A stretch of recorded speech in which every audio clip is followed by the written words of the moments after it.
Muchos me han preguntado cómo es que se teje un top navideño reversible. Y la verdad es que la única respuesta que tengo por el momento es que no lo hagan como lo hice yo. Hola, soy Tali, entusiasta del tejido, de las fibras y sobre todo del color. Para las navidades pasadas tejí este top para mi hermana como regalo y también para que usara en la cena familiar. Y hoy estoy aquí para contarles exactamente cómo fue que lo hice, cómo es que logré terminarlo en 10 días, pero sobre todo cuáles fueron los errores que fueron cometidos en el camino. Y este es el resultado final. Yo sé que ahora se ve como muy hermoso, maravilloso, lleno de brillos, pero la verdad es que el proceso de tejerlo fue todo lo contrario. Así que siéntanse completamente libres de seguir cada uno de los pasos y yo asumo que les va a quedar igual, pero no recomiendo. Entonces, ¿qué fue lo que pasó? Cuando yo obtuve la idea de hacer un top navideño, capaz no era realmente consciente de mis límites y llegué a sobreestimar mis habilidades. Cometí ese error. Empezando por la lana que elegí usar, la verdad por aquella época yo no sabía mucho de las fibras, pero en medio de mi ignorancia tenía la noción de que el algodón era bueno para el verano. Pero yo compré este hilo antes de haber trabajado con algodón en la vida. Y en retrospectiva no fue la mejor idea haber comprado el grosor más fino que hay. ¿Por qué? Y yo tenía mis razones también en el momento. Algunas cosas son muy claras, como que mientras más fino sea el hilo, mejor va a quedar el dibujo. Además, segunda razón, como esto iba a ser doble, yo pensé que tenía que usar el grosor más fino para que no le diera calor. Pero es lo mismo, yo nunca había trabajado con algodón y el algodón realmente nunca te va a calorar. Yo lo que habría hecho en lugar de eso es directamente haber elegido un algodón 8.6. Este es 8.3. El 8.6 es prácticamente el doble. Así que de última lo que hubiera hecho sería haber usado la hebra doble y haber hecho un top un poco más grueso. Pero bueno, ¿de dónde surgió la idea de hacer esto en primer lugar? Pasa que mi hermana siempre estuvo obsesionada con el concepto de los suéteres de Navidad de los gringos. Casi toda mi vida entera he querido tener un saco de Navidad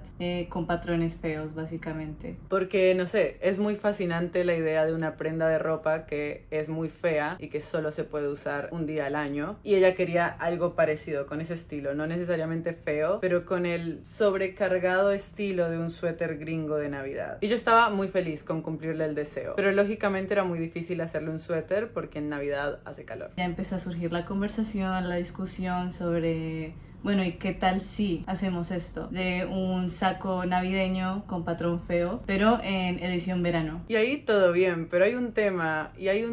Y es que yo siempre quiero agregarle algo extra a todo lo que estoy tejiendo. Y no sé, eso a veces juega a mi favor, a veces juega en mi contra, pero por alguna razón me parecía demasiado sencillo hacer un top de Navidad. Y justo por aquella época, por noviembre más o menos, descubrí el double knitting. Y me obsesioné con la idea de hacer tejidos reversibles.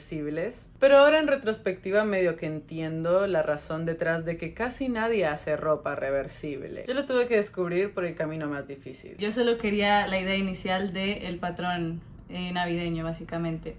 Pero luego a mi hermana se le ocurrió la idea de qué tal hacer como una especie de juego en la noche de Navidad, en la Nochebuena. ¿Por qué no? Cuando llegue la medianoche, cambio el top al otro lado y que sea otro color y esperar las reacciones de las personas a ver qué dicen.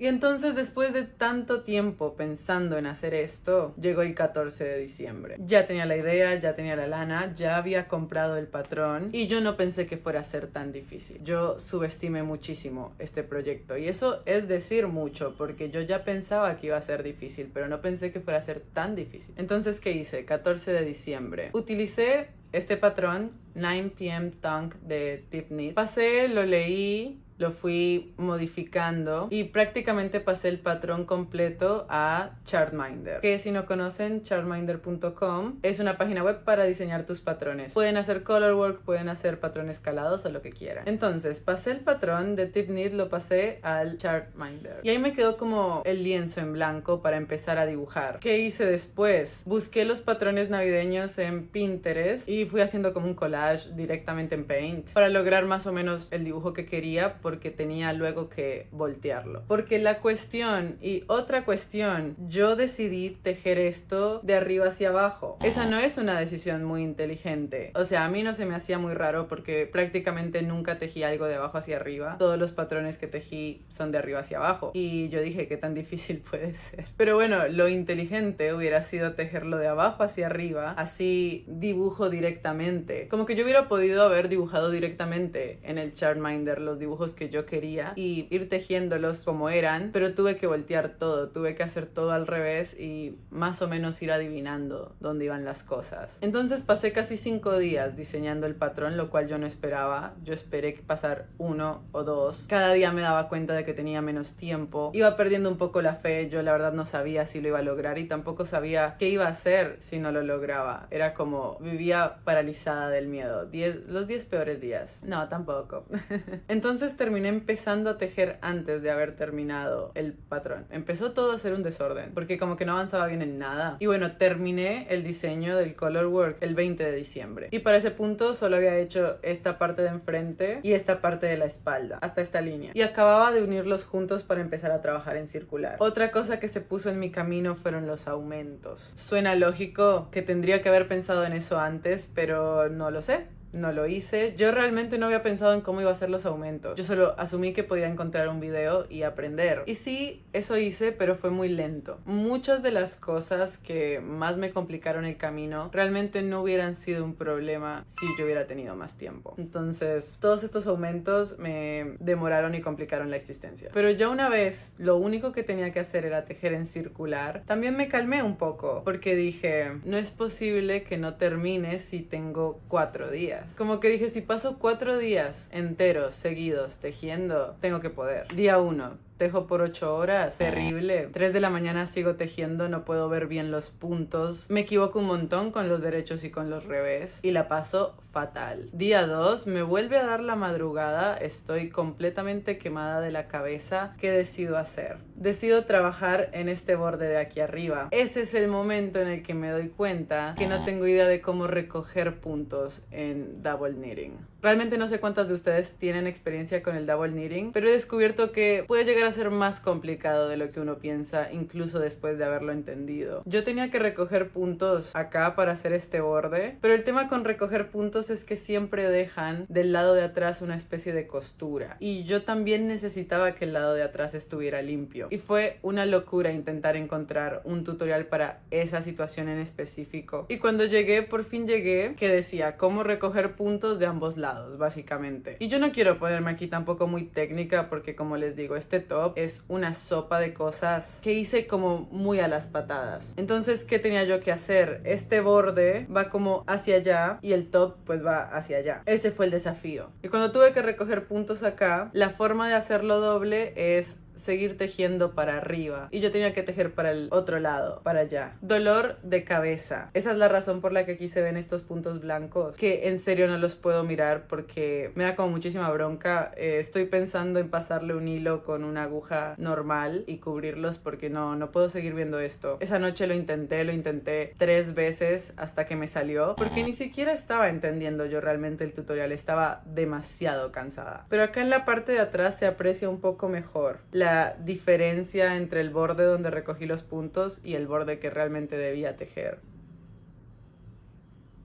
Y ese fue el momento en el que obviamente dije, me voy a rendir, pero no lo hice. Día 3, me levanté esperando repetir la rutina de los anteriores 2 días y tejer por 8 horas. Estuve tejiendo 4 horas. No voy a decir que estaba tejiendo todo de corrido. Sí me tomaba mis descansos, pero definitivamente no eran suficientes. Y a las 4 horas de estar tejiendo, literalmente sentí que no daba más. Literalmente mi muñeca dejó de responderme, no podía seguir levantando la aguja. Y ya ese es un punto al que no hay que llegar, no hay que acercarse a ese punto realmente. La verdad es que le falta a este top. Lo tuve que cerrar antes de lo que yo quería. La idea era hacer otra franja parecida a esta acá abajo, pero con los colores invertidos. O sea, muchas inversiones. Y yo sé que realmente no se nota, si no lo saben, pero se ve cortado esto. Esto tenía que ser más largo, pero no pude. Decidí cerrarlo y tomarme por lo menos un descanso, por mínimo que fuera, ponerme algo de hielo. Y al día siguiente era 23 de diciembre. ¿Y dónde estaba yo? Estaba terminado, pero no tenía este borde, no tenía la tira. Faltaban ambos bordes,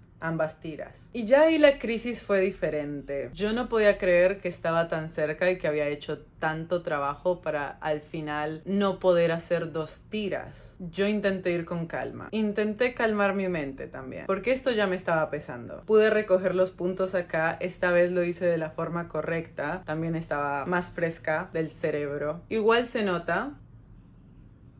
De hecho se nota, y no sé, por eso digo, no recomiendo. No hay razón para hacer este tipo de borde en este tipo de proyecto. Y pasé todo el día tejiendo la tira, llegué a sentir que iba a llorar. Porque se acercaba el final del día y no me quedaba más tiempo. Era muy aterrador pensar que si yo no hacía hasta el último punto, nada habría valido la pena. Y que mi hermana tendría que usar algo distinto en la cena. Debo de admitir que en algún punto sí me llegué a sentir culpable.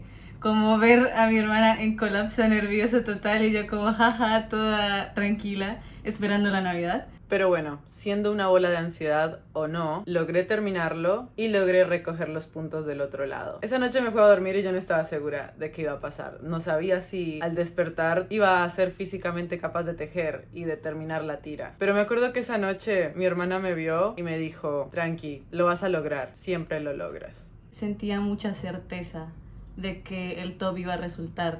Yo ya lo sabía con exactitud de que iba a estar al día siguiente, que lo iba a poder usar en la noche de Navidad y que me iba a gustar, como que ese tipo de cosas yo sí lo sabía. Y gracias a eso, al otro día yo me levanté y terminé esta tira. El 24 de diciembre al mediodía terminé de coser esta unión de acá. Y eso fue el final y no hubo nada más. Corrí a envolverlo, se lo entregué, respiré, no sé, el alivio que sentí en ese momento y la alegría de habérselo entregado y de ver que lo tenía y que se lo probó y que le encantó y que era exactamente lo que ella quería. Debo de admitir también que soy 100% fan de la Navidad y de toda la dinámica.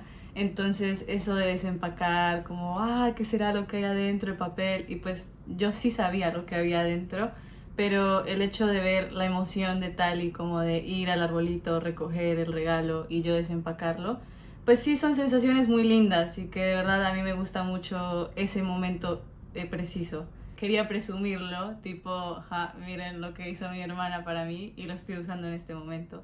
Y eso también es muy lindo, la verdad. Sí, valió toda la pena. Pero al día de hoy mis muñecas todavía me duelen. Entonces, si se van a llevar una lección de este video, que sea no subestimar un proyecto y sobre todo no subestimar el tiempo. Yo sé que hay mucho esta idea de que hay que tejer rápido y que hay que terminar las cosas rápido o a tiempo, pero la verdad que no vale la pena el sufrimiento. Yo digo que se manden a hacer proyectos difíciles, que en serio las desafíen, pero que se den tiempo. No hay nada de malo en estar meses en el mismo proyecto y yo desearía haberlo hecho de esa manera. Y ya, si quieren saber cómo tejer un top reversible, yo voy a estar trabajando en un diseño y un tutorial específicamente para esta idea que sí funcione y que sí se pueda seguir para no morir en el intento. Si les interesa eso, no duden en suscribirse. El canal es nuevo y es probable que si estás viendo esto para este momento tenga 0 suscriptores. Así que bienvenidas y a tejer.